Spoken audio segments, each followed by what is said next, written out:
Okay, Ken's Mystery Part 2. We are now going to pick it up at around chapter 12. It's around page 13 on my copy.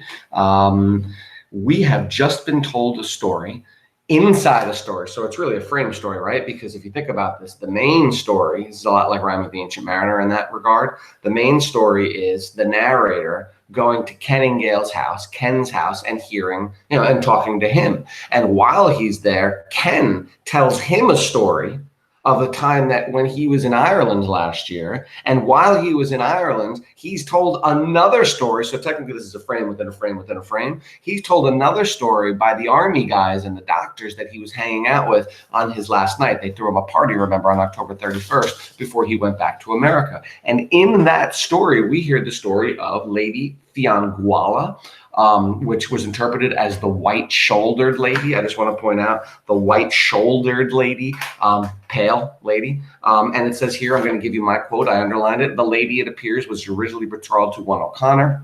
Here, the lieutenant smacked his lips, but it was stolen away on the wedding night by a party of vampires who, it would seem, were at a prominent feature among the troubles of Ireland. Okay, but as they were bearing her along, she was unconscious.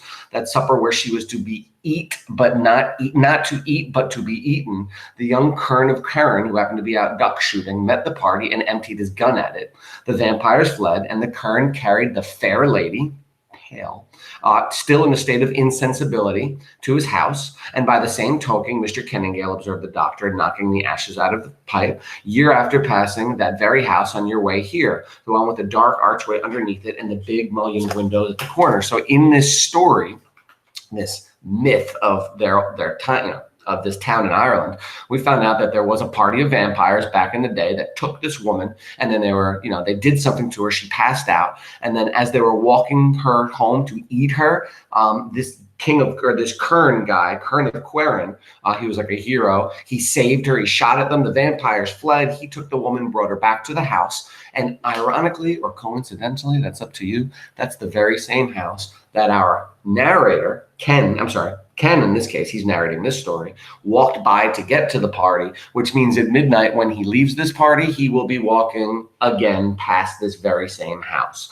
And that's where we're going to pick it up on 12. Now, if you'll recall, at the end of chapter 11, while he was walking home, it says he was a little bit drunk, and that's why he fell down. But he says after he fell, he heard a feminine laughter, and when he looked, he saw nobody there. And that's where we pick it up today. So, Ken's Mystery, Part 2. But the path was singularly difficult to find, or rather the path I was following did not seem to be the right one. I did not recognize it. I could have sworn, except I knew the contrary, that I'd never seen it before. The moon had risen, though. Her light was as yet obscured by clouds, but neither my immediate surroundings nor the general aspect of the region appeared familiar. So he has become lost on his walk home, and it's the same walk that he's been taking every night for a month, so it seems weird. Has the landscape changed on him? Has he been taken somewhere else? Don't know. Let's keep reading. I do want to point out that this all is happening at fully midnight. I quoted that up here. So it says, I was fully midnight before I saw myself standing in the cool outside. Remember, vampires get their full power at midnight, and it happens to be midnight when he's walking home. Let's continue.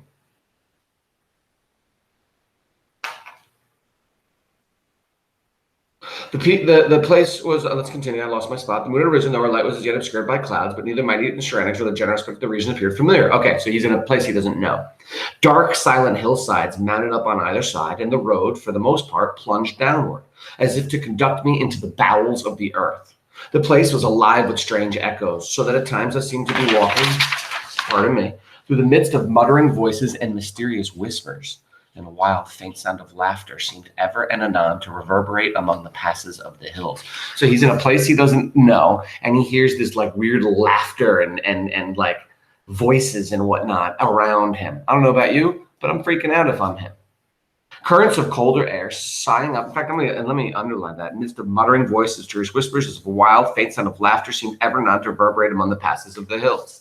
So there's like this evil laughter and whatnot following him. Currents of colder air, sighing up through narrow defiles and dark crevices, touched my face as with airy fingers. A certain feeling of anxiety and insecurity. Wait, question. How can I be sure that this guy Ken is going to survive this evening? Answer. He's telling the story a year later to his buddy. Don't forget that. He's telling the story. But then again, somebody who read Rhino the Ancient Mariner might say, yeah, excuse me, the Ancient Mariner is telling the story at the end of his poem and he's not alive. So is it possible that this guy Ken is also a zombie, an undead, a vampire, a monster of some kind? Let's read and find out. A certain feeling of anxiety and insecurity began to take possession of me, though there was no definable cause for it, unless that I might be belated in getting home. So he says he starts feeling a weirdness, a badness, and anxiety and insecurity. All right. Walking through a dark hillside area at midnight on Halloween, and you're lost and you're hearing voices and whatnot. Of course, he feels anxiety and insecurity, but maybe it's more, maybe it's worse. Maybe it's his sixth senses telling him, dude, you're in big trouble.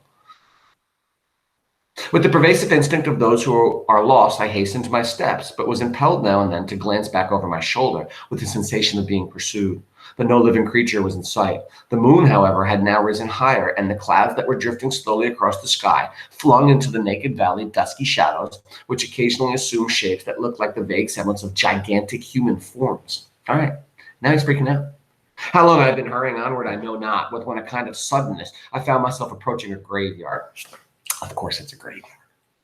It was situated on the spur of a hill, and there was no fence around it, nor anything to protect it from the incursions of passers-by. There was something in the general appearance of the spot that made me half fancy I had seen it before, and I should have taken it to be the same that I had often noticed on my way to the fort, but that the latter was only a few hundred yards distant therefrom, whereas I must have traversed several miles at least. As I drew near, moreover, I observed that the headstones did not appear so ancient decayed as those of the other. But what chiefly attracted my attention was the figure that was leaning or half sitting upon one of the largest of the upright slabs near the road. It was a female figure draped in black, and a closer inspection, for I was soon within a few yards of her, showed that she wore the calla or long-hooded cloak, the most common as well as the most ancient garment of Irish women, and doubtless of Spanish origin. I don't know if you remember, but at the beginning of the story, he was warned, watch out for the woman in black as you're walking to and from the bar at night. Just saying. I was a trifle startled by this apparition, so unexpected as it was, and so strange did it seem that any human creature should be at the hour of night in so desolate and sinister a place. Involuntarily, I paused as I came opposite her, and I gazed at her intently. But the moonlight fell behind her, and the deep hood of her cloak so completely shadowed her face that I was unable to discern anything but the sparkle of a pair of eyes, which appeared to be returning my gaze with much vivacity. So the way she's standing, the way the moon is, the way her hood is, the way the shadows are, he can't look inside her cowl, inside her hood. All he sees are these glittering eyes in there. Reminds me of something else. Let's continue. You seem to be at home here, I said at length. Can you tell me where I am? Hereupon the mysterious personage broke into a light laugh, which, though in itself musical and agreeable, was of a timbre and intonation that caused my hearts to beat rather faster than my late pedestrian excursions warranted. All right, so he says, and I'm underlining this one, she broke into a laugh, which was, although it sounded musical and agreeable, it wasn't ugly or scary. Something about it made my heart beat faster. For it was the identical laugh, or so my imagining persuaded me, that had echoed in my ears as I rose from my tumble an hour or two ago.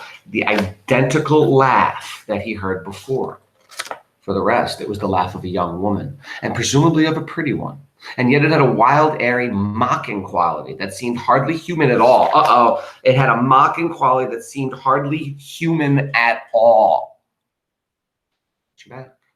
Or not at any rate characteristic of being affectious and limitations unlike unto ours. But this impression of mine was fostered, no doubt, by the unusual and uncanny circumstances of the occasion. He says, you know what? The only reason why it sounded so spooky and weird, that laugh, is because it was in the dark. I'm in a graveyard.